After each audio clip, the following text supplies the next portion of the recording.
Holy moly, the last 24 hours have been that intense. Grandmaster Donald Trump has had us all sitting on a knife edge, waiting to see what's going to happen next. What is he going to be feeling in his bones? And how is that going to translate into a conclusion that affects all of us around the globe, particularly those in Iran, the Middle East and the Gulf states? He gave an ultimatum. He was going to get them back into the Stone Ages, I think was the terminology used. Very scary thought. Although, seems they held their own. They've got a very strong hand to play, it turns out. What can you call it? The fuel bombs. So, nuclear wasn't an option open to them, and somehow they stumbled on this other very powerful weapon, and it may even turn out that they end up with a fairly demolished kind of representation of their nation's infrastructure, though, on the other hand, they may be holding another new, unexpected, powerful tool, card, weapon, resource, and that is in the shape of the new sea toll that they're probably going to be charging many countries to sail through the Straits of Hormuz. So we got big questions like, have we reached a conclusion, a proper resolution? I know the Iranians, it was a no to ceasefires. I know on the US off-ramp side, it was a yes to many things, but these things and goalposts were regularly changing. The countdown led us up to some hours ago, and well, let's get into these videos and see where we've ended up and how some of these questions about how do you separate military infrastructure from civilian infrastructure and dual use infrastructure. Some of these things are going to be answered in these clips. Yes, get into it. There is so much to dissect with our chief international correspondent, Lise Doucette, and Kazra Naji from BBC Persian. Kazra, really good to have you with us. Thank you for coming down and joining us. A whole civilization will die tonight, never to be brought back again. Intense pressure from President Trump now. How does Iran tend to react to threats like this? We will have to wait and see. This whole civilization is going to die.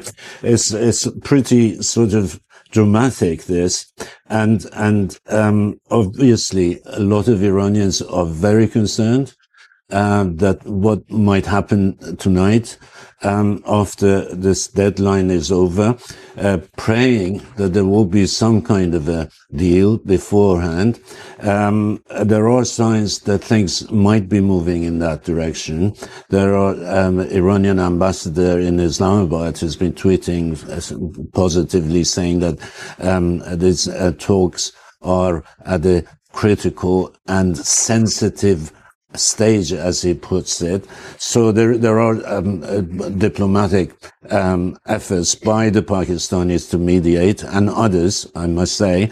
But for the moment, there seems to be something moving. Maybe, hopefully, something will come out. And in fact, what President Trump is saying is basically he's hoping that something will in fact happen on the diplomatic front in the next few hours before the 8 o'clock deadline that he has set. It's all very informative at this crucial point in time. So let me know what you think, because we've all got a view on this. This is one of those conflicts that's generally spread out all over the place and touched and affected everybody in one way or another, maybe not as destructively and intensely as those in the Gulf states in the Middle East and Iran in particular, and those in Israel. It still touched everybody on the globe. So let me know what you think in the comment section, and also hit that bell icon if you haven't yet subscribed to the channel. Iranians were waiting for tonight to see how much worse this war could still get. The United States and Israel determined to show them early. Attacks on Iran's crucial oil hub of Hog Island, the US saying it struck more than 50 military targets there, and on the rail network, after Israel earlier warned civilians to stay away from public transport. For added reinforcement, the President of the United States deciding to deal openly, if incoherently, in the language of genocide. A whole civilization will die tonight, he posted, never to be brought back again. I don't want that to happen, but it probably will. Maybe something revolutionarily wonderful can happen. Who knows? We will find out tonight. One of the most important moments in the long and complex history of the world. God bless the great people of Iran. Iran also continuing to demonstrate its capacity and will to strike civilian infrastructure, this a major Saudi petrochemical plant overnight, as well as its will to defy international law at home, urging civilians to form human chains, read human shields, around power plants and across bridges. This girl's sign reads, "I sacrifice my body for the homeland." Mothers, fathers, take your children by the hand and come out onto the streets. Do you want your son to become a man? Let him feel like he's a hero on the battlefield, commanding the battle. We were able to reach one woman in Tehran today for whom dread, not heroism, was dominating these countdown hours. What can I say? Depression has taken over me. Last night, I sat on the balcony until morning, watching Tehran being destroyed. Since yesterday, I've avoided music. I'm worried about a blackout and running out of battery, so I keep my phone plugged in. Even those who supported the war are now afraid. It feels like no one is thinking about Iran and its people. Even if peace were to happen right now, we would still be left with this wounded, wild regime. I think even with infrastructure strikes, they won't go. Israel's Prime Minister insisting today's strikes were intended to weaken and crush the regime, not target the Iranian people. He has reportedly appealed directly to Donald Trump not to accept a ceasefire yet.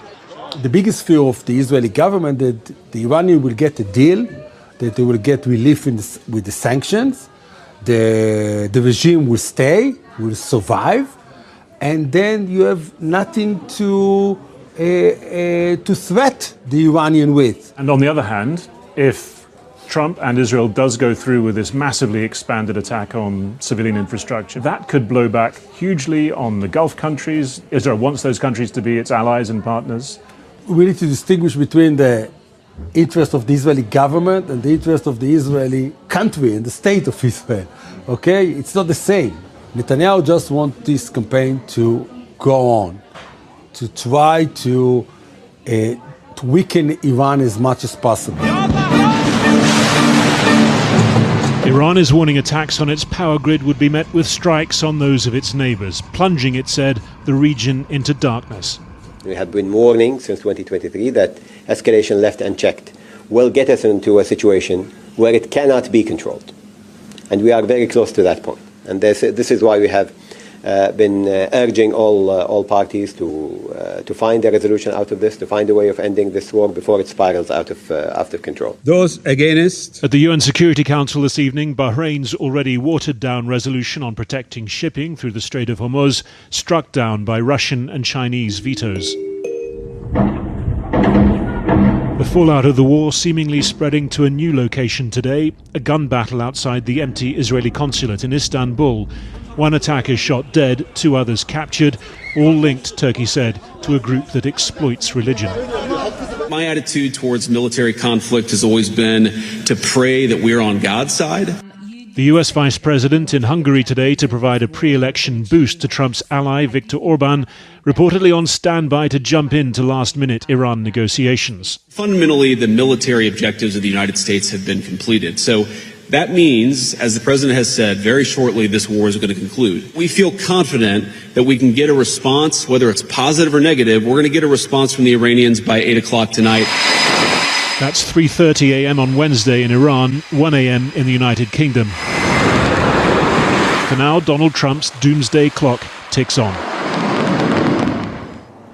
And that countdown ends at 3 a.m. Israeli time, well into the last day of the Jewish holiday of Passover that began a 24-hour period at sunset tonight. And around the same time, there was another salvo of Iranian ballistic missiles targeting central Israel. Earlier, Hezbollah fired rockets into northern Israel from Lebanon, injuring 2 people. We've also been hearing from the Israeli military about their latest activities and what they define as their security zone in a vast area of southern Lebanon, otherwise known by many as cementing occupation there. They say that they have now fully staffed with troops a ridgeline secured that area, thus preventing anti-tank fire from there into Israeli territory, also targeting another bridge over the Litani River, which essentially is the northern border of that region. Israel also talking in more detail about its strikes into Iran today, that it was targeting the rail infrastructure and bridges to prevent them being used for transport of military components, of operatives as well, although many are seeing this as a prelude to what might be to come if the deadline passes without resolution. The Israeli military also confirming that it was behind the partial destruction of a Jewish synagogue inside Tehran in the early hours of this morning, saying it was regrettable collateral damage resulting from a targeting of a senior Iranian commander. We've also seen reporting tonight from the very well-sourced Israeli journalist Barak Ravid for the Axios website, saying that US officials are telling him that there has been some progress in talks with their Iranian counterparts. Iranian media also saying that they have not, contrary to some reports, cut off contact with the Americans. This report saying that the response from Iran was better than expected, but still not good enough. And it was a long shot for anything to be got over the line in time for Donald Trump's deadline. Evaluated. And that's one of the things that we have legal opinions. We have staff, judge, advocate, lawyers that are a part of every decision. And they have to first look at and make a recommendation to the commander, the actual authority that makes a decision. Every single target gets evaluated whether or not it's an appropriate military target. If it's not an appropriate military target, to attack it would be a war crime. Grandmaster Donald Trump's tweet Easter Sunday, bit wild, some would say not very statement-like, but he got his point across, I guess. And we've passed the countdown. You'll see after checking out these videos what we have towards the end. Bit of a surprise, but if you've already caught the breaking news, not so much of a surprise. Just get into it. It's ticking, at least theoretically, the War Powers Resolution Act. I mean, it is at the end of this month. He does have a duty to go to Congress and get some kind of authorization. So on the war crime issue, I mean, I think General Anderson was pretty clear about earlier in the show. If a bridge has actual military purposes, it is okay to attack it. If it doesn't, then it is not. Then right. It is a plan to bomb every bridge. No, that would be. I mean, this bridge here, presumably the one that what they did attack, must have had some military application. I don't think the U.S. military wants to get involved in war crimes. So, but every military action has a day after. That is the thing, and whether or not you've planned for that day after is the big question right now. Oh, absolutely. I mean, that's what happened with us in Iraq. But going back to your thing, I think the war powers, and I couldn't get the date out when we were talking about it earlier, but it is the end of this month, and I think that there's no way he's going to be able to get enough support. CNN on Monday about whether or not these specific threats that are talking about bridges, power plants, etc., are orienting us towards a war crime. The clear answer is yes. It would be a war crime, and that's why it is so important for Congress now to establish accountability, say no to this war by passing the War Powers Resolution, say no to additional spending. And my Republican colleagues, maybe for the first time in any Trump administration, should show some spine and stand up in a moment of national crisis. There you have it. It's about that. Is it a civilian target? Is it a military target? Is it a dual-use target? It definitely is infrastructure, and some of that stuff that's been demolished can take a long time to rebuild. But the more important aspect is the civilian cost, and hopefully when they distinguish the difference between one target and another, they'll take that into account. Grandmaster Donald Trump's tweet Easter Sunday. bit wild. Some would say not very statement-like, but he got his point across, I guess. And we've passed the countdown. You'll see after checking out these videos what we have towards the end. Bit of a surprise, but if you've already caught the breaking news, not so much of a surprise. Just get Are those war crimes, even if some of those targets have a dual use for the military and civilians? Yes. So it appears that President Trump intends to harm civilians and to use the threat of civilian harm as a method of coercing Iran's government into conceding in negotiations, and this is illegal. Civilian infrastructure are first and foremost civilian objects. They are often indispensable to civilian survival. And it's important to remember that in a modern society, all sorts of objects are interconnected, and there may be some trivial military use. That alone does not justify a strike on an object like electrical infrastructure, which is primarily for the benefit of civilians and has only a tenuous connection with military operations. Okay, that's understood. At the same time, Iran calling on its young people to form human chains around its power plants. We are beginning to see pictures of that, and those are on our screens as you and I speak. Would that amount to using people and kids at that as human shields, and would that be illegal under international law? So it is illegal to use civilians as human shields of a military objective. So if some of these sites were in fact military objectives, it would be illegal to use civilians to shield them. Many of these sites do not appear to be military objectives. They appear to be civilian objects. There is a separate question, though, about whether Iran is wrong to put civilians in harm's way, given that the United States does not appear to be conducting itself or planning to conduct itself in a lawful manner, and maybe intending to strike civilian objects regardless of the law. Are you suggesting that that excuses the Iranians? No, quite the opposite. I'm just saying that it is morally wrong to expose civilians to harm in any circumstances. However, the legal prohibition of using civilians as human shields applies when you locate civilians near military objectives, near lawful targets. Understood. And some of these are not lawful. So the Iranians have come up with some mind-blowingly creative ways of stepping around their far more superior and advanced opposition, militarily speaking, in reference to the USA, and they've been announcing on state TV and suggesting that the population make their way down to these power plants, these bridges, and support and defend just by being there.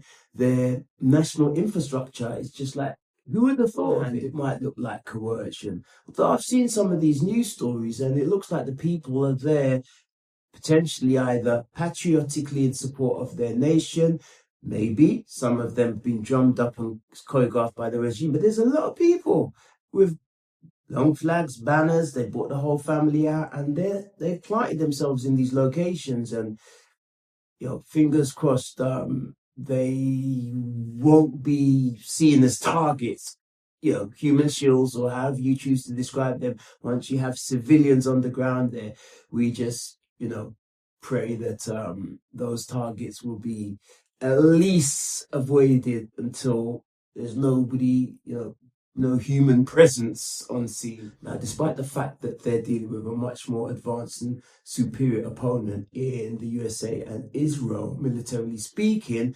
the Iranians have kind of come up with some really smart tactical moves. The first and most obvious one is, no, they didn't have time to create a nuclear deterrent, but what they did come up with, and this is a very powerful card, is the fuel bomb. The thing that's affecting all of us, the thing that is really driving Grandmaster Trump round, yes, say it's caused him a lot of frustration to the extent that, he was using some very colourful aspects of the English language to express his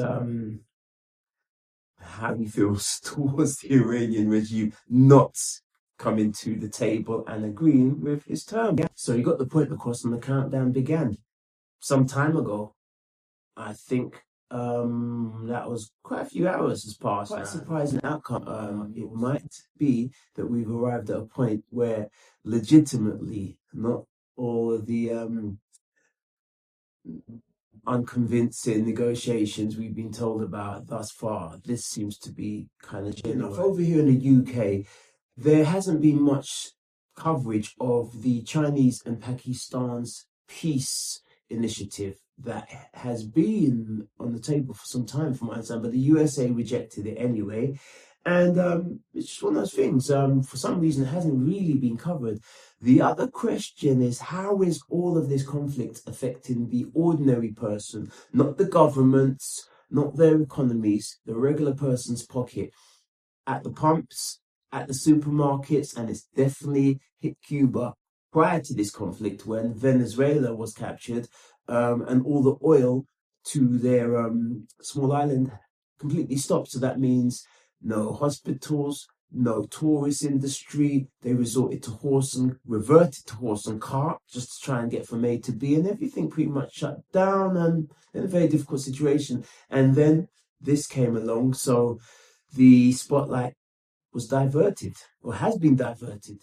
So what do you think about the Iranian government encouraging civilians to go to these important locations in infrastructure like power stations and bridges to patriotically position themselves in a kind of defensive stance to deter, should we say, the bombs from dropping on them, on those locations, essentially? Do you think the population were coerced to show up at these locations and patriotically defend their country's infrastructure? Do you think they done this from their own patriotic drives and, wanting to do something where they're not soldiers, they're not military people, but they can still place themselves at these locations? Or are they being used as human shields? I don't know. You let me know what you think in the comments. Let me know what you conclude. It's a very interesting report from Channel 4. Kind of gives you a sense of what's going on in country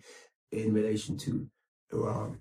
I mean, I'm not sure. When I see Netanyahu and he's kind of pleading to the Iranian people and framing himself as somebody who's really, he's out there for them. He's for the people. Let me know what you think in the comments anyway. So if this is true and Pakistan has managed to mediate between the Iranians on one side and the Americans on the other, with both of them not wanting to agree, not trusting each other for good reason, and somehow meeting in the middle with the Iranians' 10-point plan or set of requests, you could say, and the Americans looking for an off-ramp where they don't look like they've, lost the whole, what they've got themselves into, excuse me. Is this genuine? If it is, it's a damn good thing compared to going into the Stone Ages, which is what Grandmaster Trump originally threatened that he would do several hours ago. So I'm glad that hasn't happened thus far, if nothing else. Hit that bell icon if you haven't yet subscribed, and leave your talking points in the comments. I'll get back to each and every one of them ASAP. So thank you for being here with myself, Onyuadje, at CornerSpeak, spending some time looking at these talking points and stories and debates and discussions and getting a better sense of where we've arrived at within this unfortunate set of circumstances and conflict that has affected all of us, many more than others. Leave those comments in the comment section, and thank you again for spending some time here with myself, Onyuadje, at CornerSpeak. I'll catch you on the next time round with some more updates and fresh information. You could be safe, be creative. For now,